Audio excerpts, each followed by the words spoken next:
For as long as most of us can remember, our digital lives have been trapped inside these little glowing rectangles, right? The ones we hold in our hands or have sitting on our desks. But what if that's all about to change? Okay, let's get into it. We're going to dive into this huge shift from the screen in your hand to a totally new immersive way of computing that, believe it or not, is already here. So here's our game plan. We're going to see how augmented reality is already being used out in the real world today. Then we'll dig into the business side of things and pit the key devices against each other in a new tech showdown. After that, we'll zoom out to really understand the bigger picture. What is spatial computing? And, of course, ask that massive question. Could this really be the thing that replaces our smartphones? Just stop and think about that for a second. What if any surface, any space, could become your interface? The wall, your desk, the air right in front of you, a seamless blend of your physical world and the digital world. Now, this isn't some far-off sci-fi dream. It's the big idea that's driving the next massive leap in technology. Okay, first things first, let's ground ourselves in what's happening right now. This isn't just about cool future tech demos. Augmented reality, especially through smart glasses, is already delivering some pretty serious results for some very big companies. Let's start on the factory floor. In manufacturing, precision and uptime are absolutely everything. Any little delay, any machine that goes down, it costs a fortune.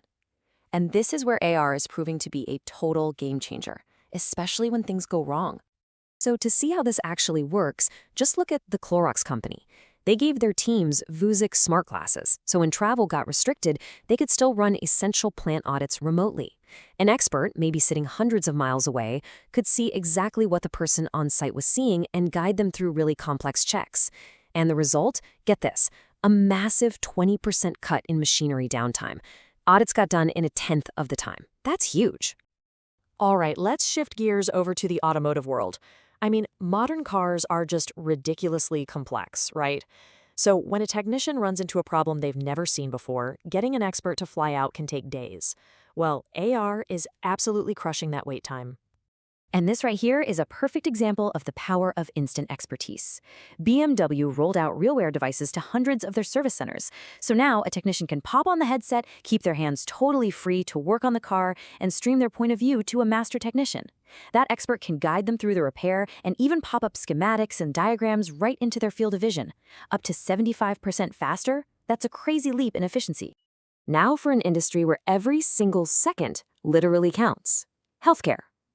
In an emergency, that gap between a first responder showing up and a doctor making a diagnosis, that can be the difference between life and death.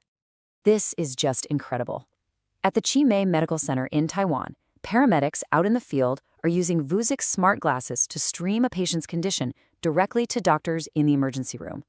The doctor can see the injuries, see the monitor readings from inside the ambulance, and give life-saving instructions in real time, way before the patient even gets to the hospital. It's technology bridging that critical distance to save lives. Okay, so those case studies are powerful, for sure. But are they just one-offs? Are these just a few companies doing cool experiments? Well, let's look at the data. What does the bigger picture tell us about how much businesses are buying in? The numbers, yeah, they might surprise you. What's so interesting here is that this chart just shatters the myth that AR is still in the testing phase. Look at this. 56% of organizations say AR is a common feature for them, and another 10% have it fully integrated. You add that up, and you've got 2/3 of companies that are way past just dipping their toes in the water. They are in, and they're expanding how they use it. And here's the proof in the pudding. Businesses don't just spend more money for fun. They do it when they see a real return. Over half of them are planning to boost their AR budget in the next year. And for a lot of them, we're not talking a tiny bump. It's over 20%. That's a huge vote of confidence. It tells you the early results are good, and they're ready to double down. This is the view from the C-suite, and it's so telling. This isn't some niche tool that a few tech nerds in the IT department are excited about.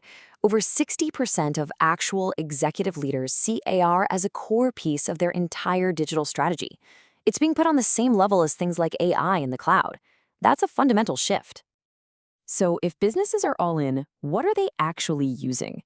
The hardware is evolving fast, but right now, the conversation is really dominated by two very different, very powerful devices.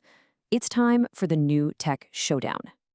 Okay, so you look at the prices and they seem kind of close, but these devices are coming at this from two totally different angles. The Magic Leap 2 is pure AR. It overlays digital stuff onto your real world. The Apple Vision Pro is mixed reality. It uses amazing cameras to show you the real world, and then it can blend digital objects into that view so perfectly you can't tell the difference.